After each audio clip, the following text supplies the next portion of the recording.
Josué, que tengo 43 años, que aparte de tener esos pues, preciosos hijos, pues tengo la bendición de poder estar en Denia casi desde nacimiento, aunque mi padre es de Madrid y mi madre es de Cartagena, donde yo también nací, pero nos vinimos, cuando yo prácticamente recién nacido, nos vinimos aquí a Denia y he vivido aquí en Valencia por toda mi vida, así que parle valencià perfectamente. También señalar que nosotros tuvimos el privilegio, no sé si los que emigráis lo veis como tal, pero yo tuve el privilegio de emigrar a Estados Unidos, ¿no? Y aunque algunos dicen, bueno, Estados Unidos, si emigras a Estados Unidos y si emigras a Texas, pues eso es otro mundo, ¿no? Ahí prácticamente todo es eh, eh, de color de rosa, ¿no? Y obviamente es porque uno no sabe lo que hay en Texas y la realidad dispar que puedes encontrar en Texas, las dificultades, la necesidad e incluso las barreras que como todo emigrante pues tenemos que afrontar. Así que para mí es un placer poder compartir con vosotros un poquito de lo que nosotros vamos a hablar en esta mañana, porque creo que en la medida de lo posible que pueda ir compartiendo, vamos a ver que tenemos muchos temas en común. Como veis, el tema principal es la madurez espiritual. Y ante el reto de hablar de la madurez espiritual, yo me encuentro con dos situaciones. Por un lado, que no sé hasta qué punto os voy a enseñar. No sé hasta qué punto os voy a enseñar cosas nuevas. Me gustaría que pudierais aprender algo nuevo, pero más que yo os enseñe, sobre todo mi finalidad es que podáis reflexionar sobre vuestra propia vida espiritual y que con este diálogo pues podamos ver conceptos, ideas y que podamos, pues eso, pensar sobre lo que es la madurez espiritual, sobre lo que no es la madurez espiritual y bueno, pues ver qué podemos hacer en nuestra propia vida. Una imagen dicen que vale más que 1000 palabras, así que simplemente una imagen. No sé si alguna vez habéis visto esta imagen de una semilla en crecimiento, ¿no? Y cuando nosotros pensamos en madurez, yo no sé qué os viene a la cabeza. Cuando yo digo madurez, ¿qué os viene a la cabeza? Alguien que me diga algo. Todos a la vez, no, por favor. Dos o tres. ¿Qué os viene a la cabeza cuando oís la palabra madurez? Bueno, yo quiero decir experiencia, alguien que ha tenido ¿Experiencia? unas... Perfecto. ¿Alguien más? Dominio, Crecimiento, ¿Perdón? crecimiento, Crecimiento. Muy bien. ¿Más? dominio propio, Dominio propio. ¿Más? Raíces propias. Raíces propias. Me encanta eso. ¿Alguien más? Esos plantos necesitan tierra. Tierra. Ujú. Claro, yo he puesto la imagen primero. A lo mejor tenía que haber puesto la imagen después, ¿verdad? Pero no me lo puedo creer. No puedo creer que cuando os digan madurez, no os venga la edad, los años que uno tiene. O sea, si yo te digo, eres una persona madura, tú piensas en primer lugar que eres una persona, pues no sé,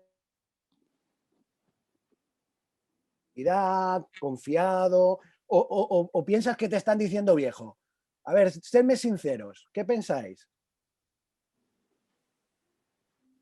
Bueno, yo veo dos hermanos que a decir madura se refiere a que ya mayor, un poquito Sí, mayor. ¿verdad? Sí. Si alguien te dice, bueno, te veo madurito, Exactamente. posiblemente no te está echando un piropo de que estás creciendo, sino que te está diciendo, ¿qué? ¿Me ves viejito? ¿Por qué? Por las canas, por no sé, ¿verdad? Pues eso es así, ¿no? A veces madurez lo relacionamos demasiado con el tiempo, con la edad. Y es cierto que la madurez se toma tiempo, pero la madurez no viene simplemente con el paso del tiempo. Si yo me quedo sentado y me quedo ahí, envejeceré, pero no maduraré. No sé si me explico, ¿verdad? En la madurez tiene que ser algo intencional, algo orgánico. Por eso me encanta esta planta. Bueno, aparte de que me encantan las plantas, me encanta poder sembrar, abrir la tierra, meter una semilla y ver que va creciendo, tener cuidados y ver que incluso pueda llevar pues, fruto o que pueda florecer.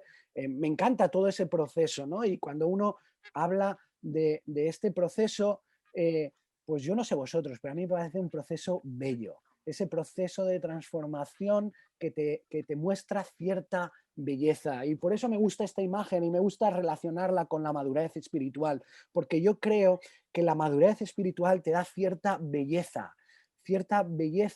te permite florecer y no sé, hasta cierta manera transmitir algo, ¿verdad? Claro, cuando hablamos de madurez espiritual, estamos hablando de que tiene que haber una centralidad en Cristo. Pero bueno, antes de entrar en eso, simplemente dos definiciones quisiera compartir. No sé si algunos los conocéis, pero bueno, más allá de conocerlos, creo que no deja de ser importante lo que dicen. ¿Lo veis? No sé si se ve lo blanco. ¿Lo veis? Es que como no me aparece... Sí, pero perfecto. Sí, sí.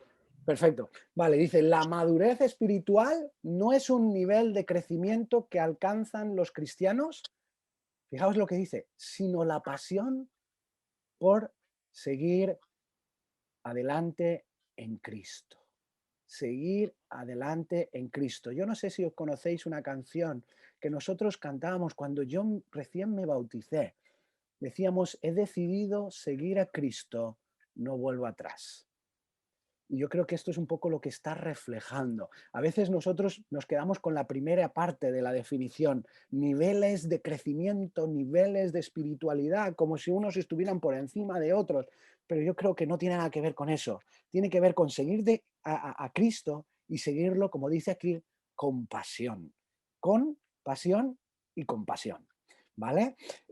La segunda definición dice, la madurez espiritual no es instantánea ni automática.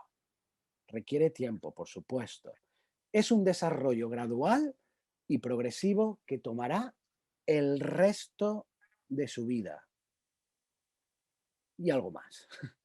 Y algo más.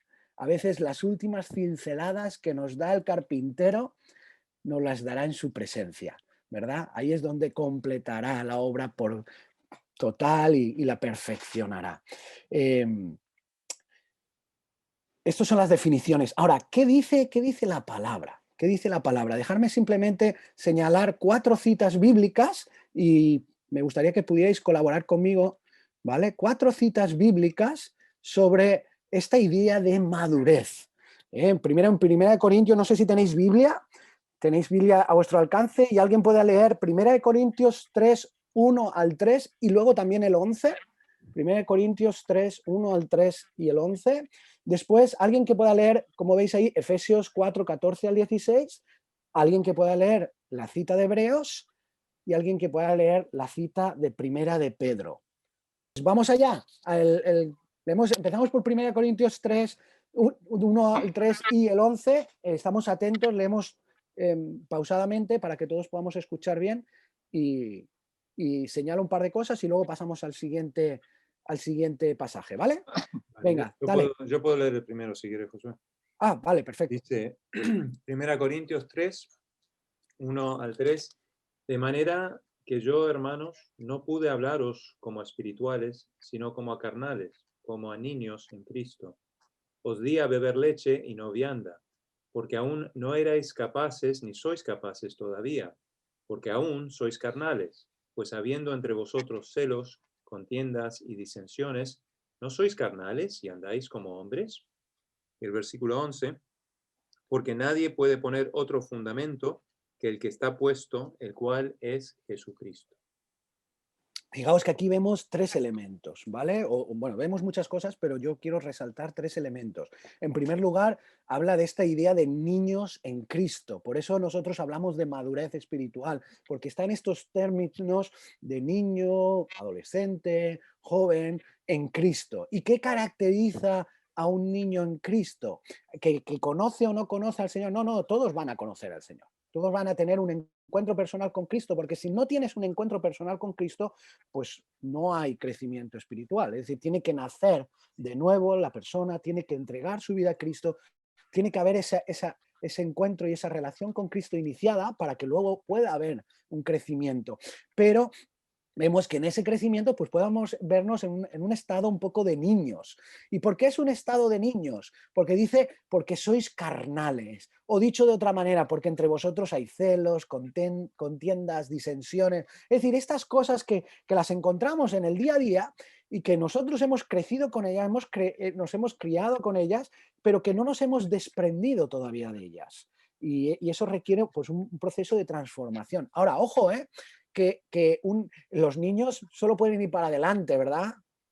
No pueden ir para atrás. Pero ¿sabéis qué? Cuidado, que los cristianos podemos ir para atrás, ¿eh? Podemos volver a vuestra, como diría Pablo, vuestra vieja manera de vivir. Podemos volver a la carnalidad. Podemos volver, aun teniendo dientes, a tener que tomar leche espiritual, ¿vale? ¿Y cómo desarrollamos cómo nos desprendemos de esa carnalidad? Pues yo creo que lo señala el 11, obviamente no vamos a leer todo el pasaje, pero lo señala diciendo que el fundamento está en Jesucristo. En Jesucristo yo me atrevería a decir, y el Espíritu Santo en nuestras vidas. Vale, seguimos. Efesios 4, 14 al 16. Para que ya no seamos niños fluctuantes, llevados por doquiera de todo viento de doctrina, por estratagema de hombres que para engañar emplean con astucia las artimañas del error, sino que siguiendo la verdad en amor, crezcamos en todo en aquel que es la cabeza, esto es Cristo, de quien todo el cuerpo, bien concertado y unido entre sí, por todas las coyunturas que se ayudan mutuamente, según la actividad propia de cada miembro, recibe su crecimiento para ir edificándose en amor. Perfecto, muchísimas gracias, Juan. Fijaos que dice, teniendo que ser maestros, es decir, con el tiempo uno debería haber aprendido y aprendido hasta el punto de poder compartirlo con otro. El otro día hablaba con una persona y me decía, pero Josué, ¿yo qué voy a enseñar si yo soy nuevo en la fe, si yo acabo de empezar? Pues yo le decía, pues muy fácil, los primeros pasos. Tú ya has dado tu vida a Cristo, tú ya has buscado del Señor, has buscado de su presencia, te has encontrado con Él y has empezado a caminar. Pues eso ya lo puedes enseñar. Eso ya lo puedes enseñar. Habrá muchas otras cosas que todavía no, pero ya llegará, ya llegará. Pero hay cosas que sí, lo primero que ya hemos aprendido ya lo puedo enseñar. Con humildad, por supuesto. Es decir, yo creo que nadie tiene que enseñar desde el orgullo y pensando que ya lo ha alcanzado ya todo, sino que con esa humildad que nos debe caracterizar podemos enseñar desde el primer paso, desde el primer paso. Fijaos que dice, ya tenéis que ser maestros, ¿vale? Y en cambio necesitáis que os vuelva a enseñar. Es decir, que yo ya os he enseñado, pero parece ser que os ha entrado por un oído y os ha salido por el otro. O que no lo habéis entendido. Entonces, ¿qué es necesario? Volver a enseñar. Ay, perdón, estoy hablando del texto de Hebreos, perdonar. Luego retomaremos esas ideas. Perdonar. No, aquí hablaba de los niños fluctuantes, ¿no? Llevados de un lado para otro. Y nos habla que ese fluctuar, esa inestabilidad, ese de un lado para otro o de arriba a abajo, como si estuviéramos en una montaña rusa, muchas veces es porque no tenemos un cimiento fuerte, un conocimiento suficiente del Señor y de su palabra, de saber que ahí está su palabra y que diga lo que diga cualquier persona, lo que dice la palabra tiene que estar por encima de todo. Si no tenemos eso afianzado, pues vamos a estar como una montaña rusa. Va a venir el enemigo y nos va a hacer creer que hay cosas que no son verdad, ¿no? Por ejemplo, que el Señor nos perdona de todo pecado y nos viene a recordar que lo que hicimos o lo dejamos de decir. Y si no tenemos esa fortaleza espiritual, pues no le podemos recordar al enemigo que dice, ¿sabes qué? Yo ya me arrepentí y ya el Señor me perdonó y pagó por esos pecados. Entonces, si yo no tengo ese conocimiento afianzado, voy a estar pues, de un lado para otro, para arriba y para abajo. Y luego otro elemento que señala esta idea de edificarse y cuerpo, nos habla de que tenemos que seguir la verdad en amor. Y esto nos habla de una dimensión práctica, que luego señalaré, una dimensión práctica que tiene que ver cómo vivo y sobre todo cómo vivo con los demás. Es decir, una fe que no se vive, una fe sin obras, dice la palabra que es muerta. Por lo tanto, no tiene sentido, no transforma. Es como plantar una semilla en una tierra inerte o plantar una semilla y abandonarla, no cuidarla. Pues es cuestión de tiempo que se echa a perder y que no pueda crecer. ¿Vale? Bien, ahora sí, perdonad. Vamos a Hebreos 5, 12 y 14. O 12, 13 y 14. En realidad, estas autores deberían ser maestros y sin embargo necesitan que alguien vuelva a enseñarles las verdades más elementales de la palabra de Dios. Dicho de otro modo, necesitan leche en vez de alimento sólido. El que solo se alimenta de leches es inexperto en el mensaje de justicia. Es como un niño de pecho. En cambio, el alimento sólido es para los adultos, para los que tienen la capacidad de distinguir entre lo bueno y lo malo, pues ha ejercitado sus facultades de percepción espiritual. Fijaos que Josh ha leído enseñanzas elementales. En mi traducción dice primeros rudimentos, pero casi que con la traducción que ha leído es mucho más clara, ¿verdad? Dice, es necesario que os vuelva a enseñar lo básico. ¿Sabéis qué? Yo he enseñado como profesor en la escuela, en el instituto, por 8 años. Y uno no puede avanzar en ciertas lecciones si las lecciones básicas no se aprenden. Si uno no sabe sumar, no puede pasar a multiplicar. Si no sabe multiplicar, no puede pasar a dividir. Es decir, es parte de un proceso donde se necesita aprender lo básico para poder avanzar, ¿no? Y aquí nos señala el autor de Hebreos que necesitamos volver a aprender lo básico, lo básico. ¿Qué es lo básico? Pues en las palabras de Jesús dice, bueno, hay 2 grandes mandamientos. Amarás al Señor tu Dios sobre todas las cosas y a tu prójimo como a ti mismo. Es decir, si no eres capaz de hacer eso, pues posiblemente no puedes avanzar. Eso te va a llevar a confrontar adversidades, a confrontar diferentes realidades, situaciones de conflicto. Yo no sé vosotros, yo he vivido muchas situaciones de conflicto, situaciones de desconocimiento. Yo me acuerdo cuando recién estaba casado con Ana, hace ya casi 15 años, y pues no sabíamos cómo iba a resultar, porque no habíamos tenido una experiencia previa, simplemente aprendimos juntos por el proceso. ¿Eso qué quiere decir? Que nos equivocamos un montón, pero aprendimos, y por la gracia de Dios sin hacernos demasiado daño. Y eso pues lo vimos una y otra vez, cuando recién tenía en brazos a mi hija Noa, mi primera hija, y uno es consciente de que tiene una responsabilidad en sus manos y que tiene que enseñar a un niño. Digo, ¿dónde está el libro que nos enseña a ser padres? Y mi padre me dijo, hijo mío, esto se aprende al andar. Bienvenido a la primera lección.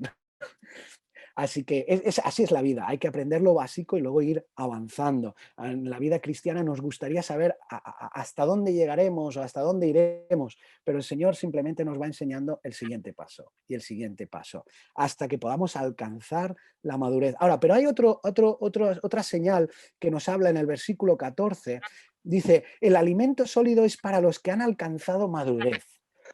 Y dice, para los que por el uso tienen los sentidos ejercitados del discernimiento del bien y del mal. Es decir, para poder alcanzar esa madurez, tenemos que desarrollar ciertos sentidos, ejercitar ciertos sentidos que tienen que ver con el bien y el mal, o dicho de otra manera, que tienen que ver con el diario vivir. ¿Vale? Y bueno, y último versículo, última base bíblica que vamos a leer hoy, 1 Pedro 2, 1 al 3.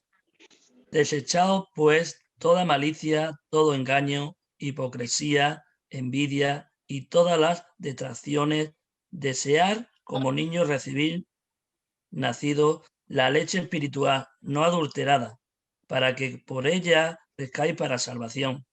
Si es que habéis gustado la benignidad del Señor. Amén. fijaos que antes hablamos de desprendimiento y ahora hablamos de desechad. ¿Desechad qué? Engaño, hipocresía, envidias, maledicencias, dice aquí, o maldades.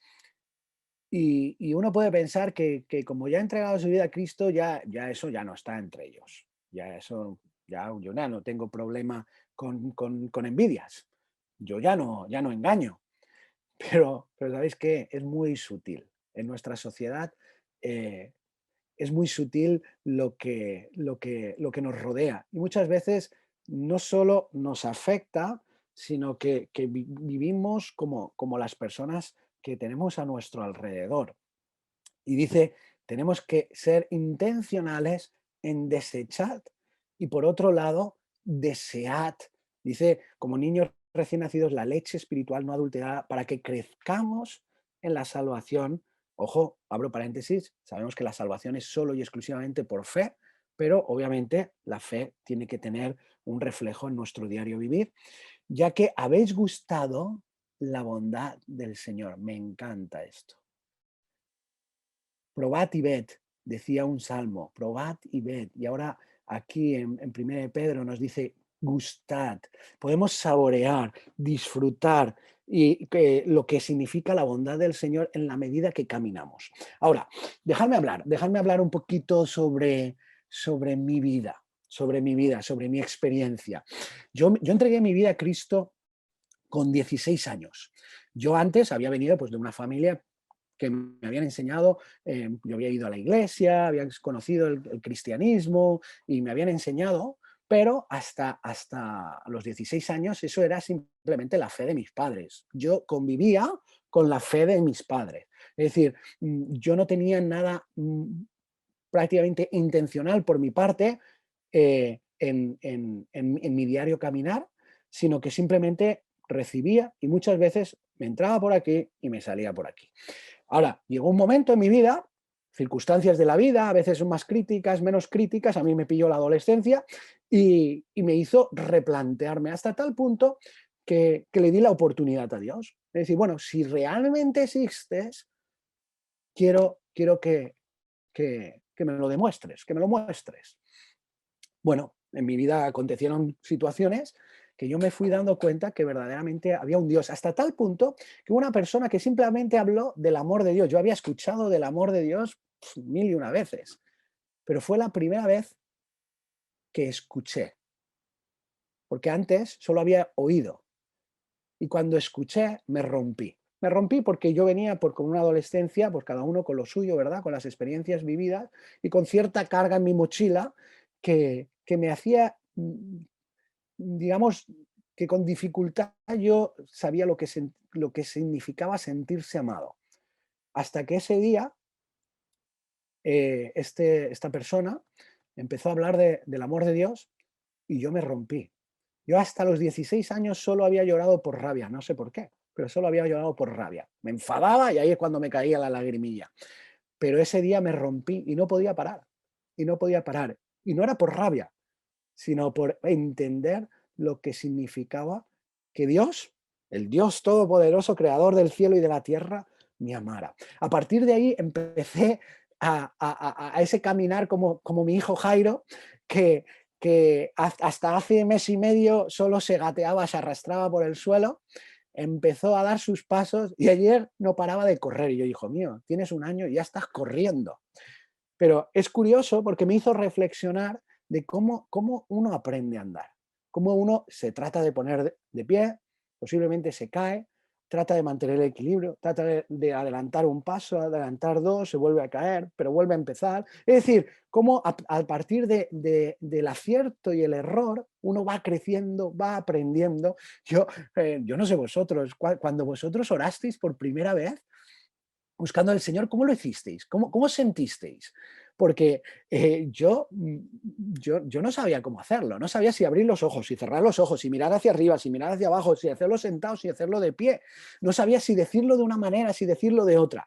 Yo me vi en una dificultad y quería que Dios me escuchara. Y tenía una figurita que tenía las manos así y estaba de rodillas y yo simplemente con esa figurita me imité me puse de rodillas, me puse con las manos así y hablé con Dios. Hey, Dios, tú sabes que yo no tengo mucha experiencia con esto, pero yo necesito que me escuches, necesito que obres, que me eches un cable con este tema, ¿no?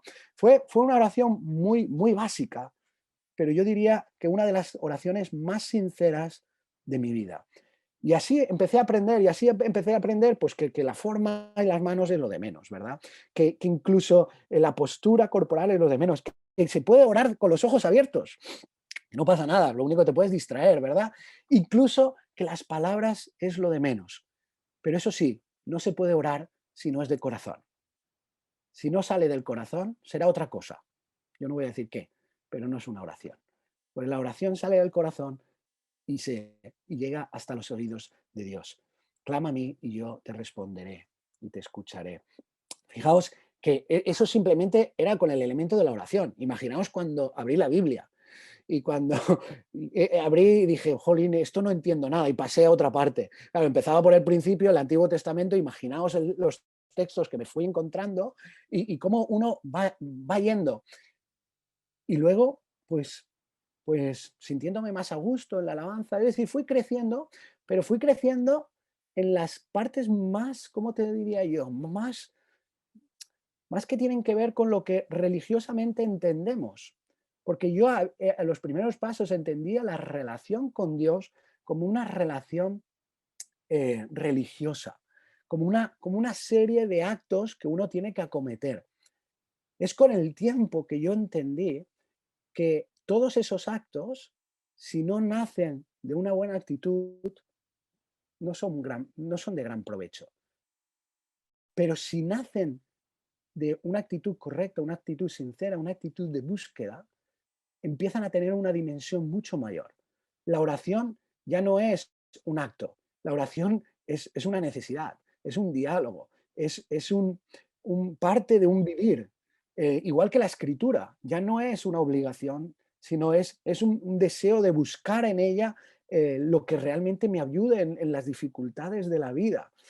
Así empecé a dar mis primeros pasos, así empecé a darme cuenta que lo que saliera con mi boca tenía que ser controlado. Y yo era una persona que, yo no sé vosotros, yo de 5 palabras, 3 eran palabrotas. Era así, y eso que venía en un hogar cristiano. Claro, cuando yo empiezo a leer la Biblia y me doy cuenta que mi manera de vivir, que mi manera de hablar tenía que reflejar lo que realmente creyera, pues empecé a sustituir, y que cuando me enfadaba, en vez de decir, decía jolines, o a veces decía lechugas. Claro, sustituí las palabras para tratar de no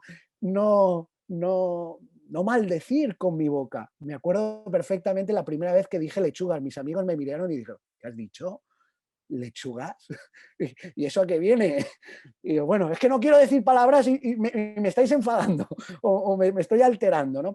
Eso eran un poquito los primeros pasos, esos pasos que me llevaron a ir conociendo y entendiendo, porque si uno aprende en la madurez, es que el conocimiento es importante. Hay que conocer de Dios, hay que conocer quién es Él, cómo actúa. Hay que conocer lo que la palabra dice, las promesas que ella tiene, lo que trata de aconsejarnos, porque al conocernos, dice la palabra que es como lámpara, es una guía. Ahora, si yo tengo una lámpara y me quedo quieto, ¿de qué me sirve? O como dice la Escritura, si yo tengo una lámpara y la escondo debajo de la cama, ¿de qué sirve? Es decir, lo siguiente que aprendí es que no solo se requiere conocimiento, se requiere poner en práctica. Yo, muy jovencito, como decía Joel, cuando fui a visitar a Joel a Estados Unidos, lo que estaba en medio de una crisis espiritual. Estaba tratando de buscar del Señor, tratando de buscar lo que el Señor tenía para mi vida. Y en esa crisis, pues fui a diferentes culturas y vi diferentes expresiones de fe cristiana.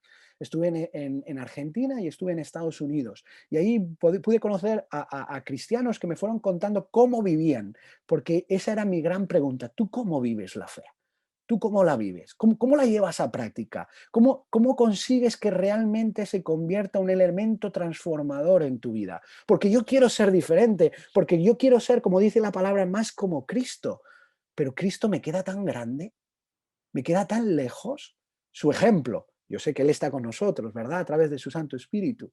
Pero me queda tan grande y tan lejos su ejemplo que me abrumaba. Y entonces fui preguntando una y otra vez en unos y otros y buscando, porque yo tenía un llamado y quería formarme.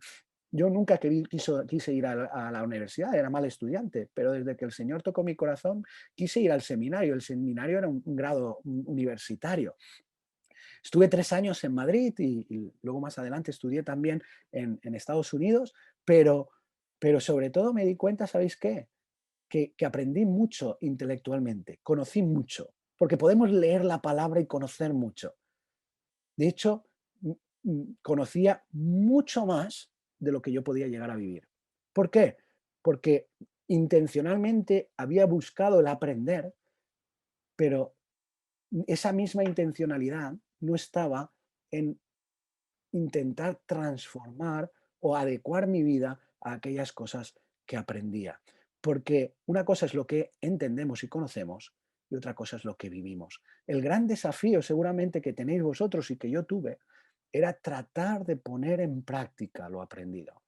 Tratar de llevar a cabo una adoración genuina, una alabanza genuina, un reconocimiento que verdaderamente Dios fuera el Señor de mi vida y no fuera más que un Señor más en mi vida, que realmente pudiera escucharlo y obedecerlo, que pudiera controlar mi orgullo y dejar de estas expresiones prepotentes. Señor, tú no entiendes lo que me está pasando. O tú no sabes lo que supone estar en esta situación. Fijaos qué expresiones, yo no sé vosotros. ¿Tú no entiendes? ¿Tú no sabes? Había perdido de vista que estaba hablando con el Dios Todopoderoso, el Creador del cielo y de la tierra, el que todo lo sabe, el que todo lo conoce. Es más, conoce mucho más que yo. Y es en ese proceso que uno va conociendo. Y alguien dijo, ¿no?, que cada vez uno crece en mayor humildad, porque el crecimiento no te lleva a estar más grande, sino a que con esta sensación de que es muy grande lo que tú eres y muy grande lo que tú pides, que simplemente me esfuerzo intencionalmente, de corazón, de vivir tu palabra, ¿no? Fui al seminario y luego, después de ahí, salí muy jovencito, en el 2004. Yo tenía 23 años, 24 años, y empecé a enseñar. Claro, mi tendencia era enseñar a los jóvenes, a los niños, ¿no? Porque eran personas más jóvenes que yo y creía que yo a eso sí que les puedo enseñar. Pero en alguna ocasión tenía que enseñar y predicar a adultos. Y yo decía, ¿cómo yo voy a enseñar a alguien que es mayor que yo? Yo siempre había respetado mucho a mi abuelo. Aunque mi abuelo era una persona difícil, ¿eh? Él había sido alcohólico por muchos años hasta que entregó su vida a Cristo. Y él había estado tratando de domar ese carácter fuerte por toda su vida. Por eso decía lo de las cinceladas, ¿no? Yo estoy seguro que las últimas cinceladas, los últimos moldes del carácter, los hizo en el cielo. Pero yo siempre respeté mucho a mi abuelo. Así me lo habían enseñado, porque era mayor y porque él sabía muchas cosas más, porque había experimentado. Porque no hay crecimiento y no hay madurez si no hay experiencia y experiencia propia. Mi amigo siempre decía en el seminario, Dios no tiene nietos ni sobrinos, Dios solo tiene hijos, tratando de decir que solo una relación directa, una relación personal, es la que te puede llevar a crecer, experimentar, cometer tus propios errores gordos como los de David o errores menores como los que podría tener Pedro o otros apóstoles. Pero es a partir de esas experiencias que uno va teniendo, experiencias muchas veces, yo diría, espirituales, carismáticas. Yo no sé cuántos de vosotros habéis orado por gente que está enferma, pero wow, cuando el Señor borra un tumor así, has estado orando por una persona, se ha estado haciendo pruebas y de repente el tumor ha desaparecido. Cuando una persona que hace unas semanas estaba en la UCI en estado crítico, llamaron a sus padres, a sus familiares para que se despidieran. Al día siguiente hicieron lo mismo porque seguía ahí. Y al tercer día el doctor les dice, yo no sé a quién estáis orando, pero seguid orando. Cuando uno ve eso, es como que algo dice, ostras, pues ¿será que es verdad que la oración tiene poder? Porque lo podemos pensar, pero es hasta a partir de que lo vemos, lo experimentamos, porque somos seres tangibles que necesitamos tocar y gustar y comprobar que verdaderamente es así, que nos damos cuenta que verdaderamente Dios obra, que Dios habla, que Dios transforma, que Dios tiene poder para sanar y para abrir puertas donde no las hay. Es decir, es a partir de esas experiencias que uno va creciendo. Y en la medida de lo posible, incluso va siendo de bendición para otros. Como decía Joel, yo tengo el privilegio de tener un pie en el terreno social. Nosotros en nuestra iglesia tenemos un comedor social, atendemos a gente indigente, pues proveyéndoles alimento en el comedor, lavandería para la ropa, duchas para que se puedan asear y ropero por si no tienen suficiente ropa. Y también tenemos un programa de reparto de alimentos. Y tengo un pie ahí dirigiendo toda ese área y tratando de uno a uno con la gente. El otro día tuve una persona esquizofrénica aquí gritándome y diciéndome barbaridades en tiempos de COVID, a 5 dedos, o a 3 dedos, perdón, de mi nariz. Y alguien me preguntaba, y dice, Josué, ¿cómo puedes soportarlo?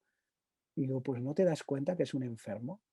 Y que el pobre hombre lo único que está haciendo es decir lo que le duele, su enfermedad. Esa oportunidad de experimentar el amor al otro, yo creo que nos va transformando. Tengo un amigo que es usuario del comedor, pero ya lo considero amigo, que él vive en una casa de aperos. Una casa de aperos es una casa, una caseta, que normalmente están en los huertos, en los campos, con la única finalidad de guardar las herramientas. Pues él ocupó esa casa y el dueño le permitió dormir ahí, y con un colchón en el suelo vive ahí y come con nosotros, y yo tengo el privilegio de contar con su amistad y tener relación constante con esta persona. Y es en el vivir y compartir experiencias que me ha enseñado tanto a ser agradecido, me ha enseñado tanto a valorar lo que tenemos, me ha enseñado tanto a valorar lo que realmente importa, me ha enseñado tanto a ser generoso. Yo trato de darle cosas y de proveerles para sus necesidades. Y cada vez que llego dice, no, Josué, porque ha venido este y se lo he dado, y ha venido aquel. Y yo, pero a ver, José Antonio, que tienes un colchón, que no tienes ni un armario para poner las cosas. Pero él es así. Es a partir de que tratamos, experimentamos, vivimos y reflexionamos sobre la fe que crecemos. También tengo el privilegio de, como decía, pues pastorear, enseñar la palabra, tratar de instruir en el conocimiento de lo que las escrituras tratan de decirnos, y al mismo tiempo de liderar unos grupos que tenemos alrededor de nuestra ciudad, algunos a 20 minutos, otros a 10, otros a 15, hasta 6 grupos, con el fin de acompañar a las personas. Porque sin duda la madurez requiere de más personas. Si tratas de crecer espiritualmente solo, déjame decirte que vas a crecer menos. Vas a crecer con mayor dificultad. Pero en cambio, cuando nos rodeamos de gente con más o menos madurez diversa, vamos a conseguir que podamos darle un extra, un empujón a nuestra relación. Dejarme que termine compartiendo simplemente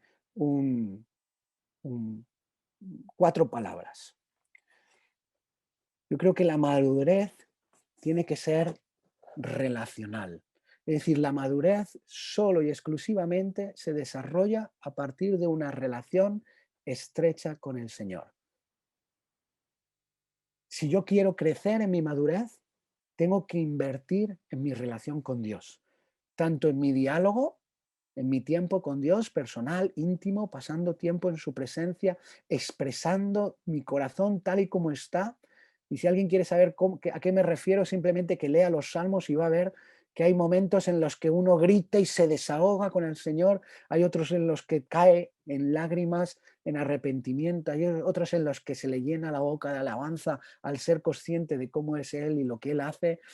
Hay momentos de todo, Pero esa parte relacional es necesaria, pero también es necesario que esa relación sea lo suficientemente sincera para que lo pueda llevar a pie de calle y para que esa relación se refleje en mi relación con otros. Por eso en el punto 3 dice, la relación es comunitaria.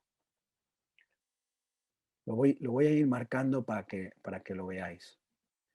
Relacional y es comunitaria. Es decir, la relación requiere de otras personas, requiere de personas creyentes que me ayuden, que compartan conmigo, que me ayuden a reflexionar y a vivir y a crecer, pero también requiere de personas no creyentes, personas que pasen dificultades y personas que hayan superado las dificultades.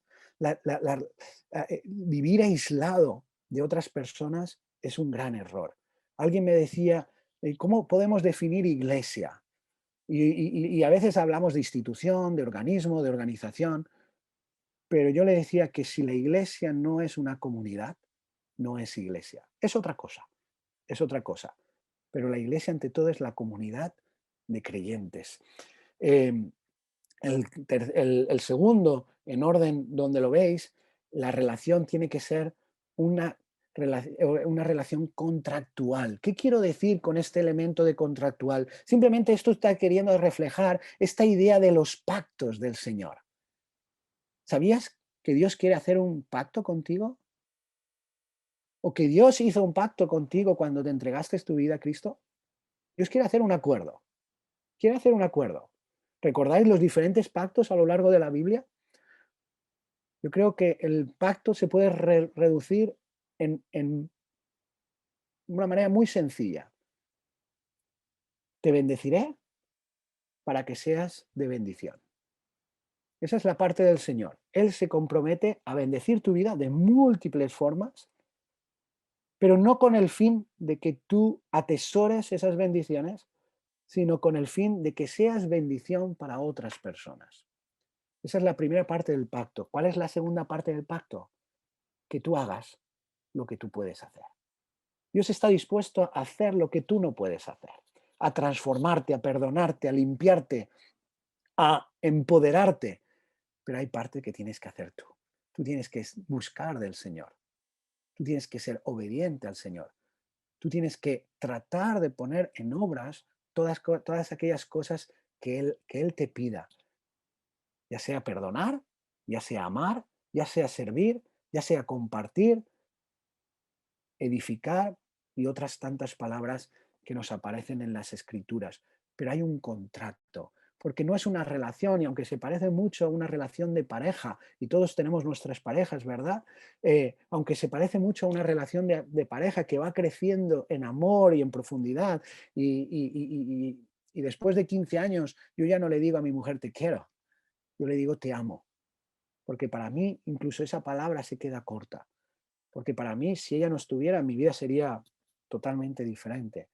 Porque para mí es un compromiso para con ella que yo recuerdo todos los días en mi diario vivir. No solo es una relación como la del matrimonio, es mucho más, porque Él es Dios, Él sí que es todopoderoso, mi mujer no es todopoderosa. Mi mujer tiene muchos defectos. Yo tengo más que ella, pero ella tiene también muchos defectos. Pero la relación con Dios es la relación con un todopoderoso y un mortal que humildemente trata de ser su siervo, trata de ser su hijo de una manera digna y reflejarle a él allí donde va. Por eso es importante que entendamos este elemento contractual, porque si no cumplimos ese contrato, ese acuerdo, ese pacto, difícilmente vamos a crecer, difícilmente. Esto es como cuando va al médico y nos da indicaciones, tómate esto, haz esto, y dices, sí, perfecto, y no lo llevas a cabo. Y luego vas al médico y te quejas y dices, no, es que vine y todo sigue igual. Y el médico dice, pero ¿has tomado las medicaciones? Y dice, no, ni las he comprado. Entonces, ¿verdad que sería ridículo ir al médico y no seguir sus indicaciones? Pues de igual manera es ridículo ir a la presencia del Señor y desde ahí no seguir las indicaciones que el Señor nos muestra para cambiar internamente y para cambiar externamente. Y por último, Y no menos importante, la madurez espiritual nace, crece y se desarrolla a partir de una intencionalidad. Esto es un elemento que ya hemos señalado a lo largo de la exposición, pero creo que es tremendamente importante. Yo tengo que ser intencional. Muchas veces enseñamos la palabra, la predicación, estudios bíblicos. Yo no sé de vosotros, ¿cuántos estudios bíblicos habéis escuchado? ¿Cuántas predicaciones habéis escuchado? ¿Cuántas habéis escuchado este año? Posiblemente hablando de toda esta pandemia y cómo vivir la fe en medio de una situación de pandemia, ¿verdad? Pero ¿cuántas de esas palabras, enseñanzas habéis llevado a la práctica? ¿Cuántas de esas enseñanzas habéis reflexionado, habéis dicho, ¿cómo puedo yo vivir esto? ¿Cómo puedo yo poner esto en mi vida? ¿Qué compromisos debo de adquirir? ¿En qué momentos los voy a añadir? ¿De qué maneras? ¿Con qué actitud tengo que presentarme para que yo pueda llevar a cabo esto? Si yo no soy intencional, si yo no deseo el que eso se lleve a la práctica, se lleve a mi diario vivir, nunca se llevará. Y por lo tanto mi vida no transformará, no cambiará, no crecerá. Imaginaos si mi mujer se hubiera quedado esperando a que yo diera un paso. Si yo lo hubiera visto, yo lo hubiera mirado, yo cada vez la hubiera idolatrado, mi corazón se hubiera sentido grande y yo no hubiera dado ni un paso. Pues posiblemente, si yo no doy el paso y ella tampoco, no hubiéramos llegado a ser matrimonio. Pero es más, no es solo dar un paso de decisión de empezar una relación, también es de decisión de cuidar y mantener una relación, de comprometerme con esa relación y luego crecer y modificar y pedir perdón y seguir creciendo. Todo requiere intencionalidad, tanto en la vida como en el matrimonio, como en la relación con el Señor. Así que simplemente os dejo esos 4 elementos para que podáis reflexionar y para que vosotros podáis también sacar vuestras propias conclusiones y ver qué elementos se reflejan en vuestra vida. No sé si he sido lo suficientemente práctico, pero sí que he intentado inspiraros para que podáis crecer en el Señor y poder seguir desarrollando, que sin duda hasta el día de hoy habéis crecido y sin duda el Señor quiere que crezcáis más, de tal manera que seáis una hermosa planta, un hermoso árbol que lleve fruto, cada uno conforme a lo que el Señor le permita.